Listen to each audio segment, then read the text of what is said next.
Hello everyone, my name is Clément Gignac, Senior VP and Chief Economist for our financial group.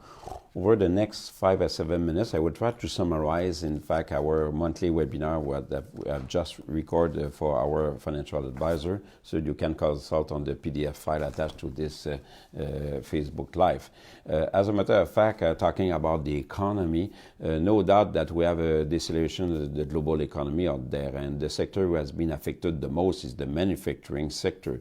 Keep in mind that China and US represent 45% of global manufacturing sector. So no doubt that this tariff and trade war that we have affect the global economy. As a matter of fact, this is the first time that we see that in more than 5 decades, that the global economy, global volume contract for the last 3 quarters. This is our first outside of recession. It's all due to this uncertainty. It's very tough for the board of directors, for big companies to invest when you don't know what will be the rule of the game next year. So that's the reason that we have this contraction of the global volume, and the manufacturing sector has been affected the most. What will happen with the trade war? Okay, your bet is as good as mine, but let's say that by mid-December, if nothing is solved, normally you have additional tariff. But I'm optimistic, so I think that you will have probably some commitment deal to be found, and they will probably remove this threat of tariff or kick the can, you'll see, and I will doubt very much that you will have tariff just 2 weeks before Christmas. So because if you have additional tariff with China, you have retaliation that will affect the stock market, and so no complacency. We have some possibility out there, but for me it's a minority probability, if you want, no more than 25% that you have this kind of things happen. So U.S. economy is not only about trade war. You have this U.S. consumer. As a matter of fact, U.S. consumer, U.S. consumption is so big that this is the biggest market on earth. It's bigger than the Chinese GDP, this U.S. consumption. So, and the U.S. household, U.S. consumer remain very confident. They have many reasons to remain confident. Interest rate is low. Unemployment rate is the lowest in 5 decades. They have, in fact, good financial assets. If you check the financial assets of the household at the time that the housing price going up, stock market is up, so they continue to spend. They remain confident. In addition, in terms of interest rate, what a change compared to a year ago. A year ago, you have Mr. Powell who continued to pull the trigger. The stock market declined by 18% in the 4th quarter. This time, it's different. So the market is already up 25% on Wall Street, and you have this Federal Reserve who has cut 3 times. The Federal Reserve has been able to cut because inflation remains under control. This is a winning condition to have a prolonged business cycle. So bottom line, on the economy, U.S. and overseas, we do see a very low probability of recession, and we see a prolonged economic cycle. Back to Canada, things perform very well in Canada.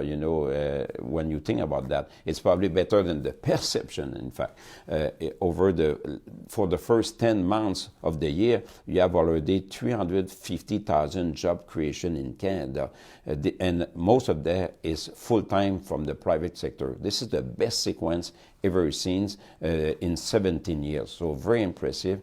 The employment population ratio in Canada exceed the previous peak of last decade, and it's much higher than U.S. So it's interesting. So that's the reason the Bank of Canada see no rush, no big worry to reduce interest rate. So at first, keep in mind they have not increased interest rate as much as U.S. to start with.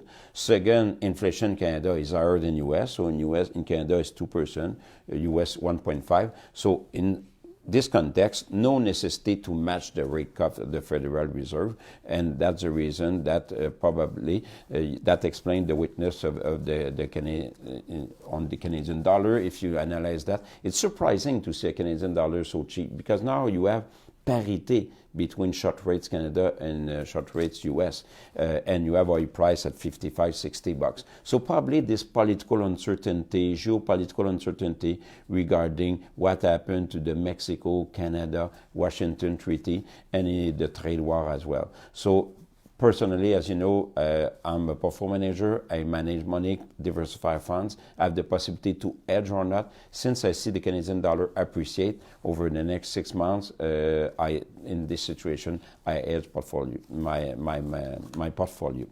In terms of capital market, what is the expectation? Keep in mind that it's very surprising to have seen the bond rate decline so much. The long rates in US and Canada has declined by 100% since the beginning of the year, despite the fact that we have a very low unemployment rate and the stock market increase. So it's unusual. So we take profits, we reduce the duration.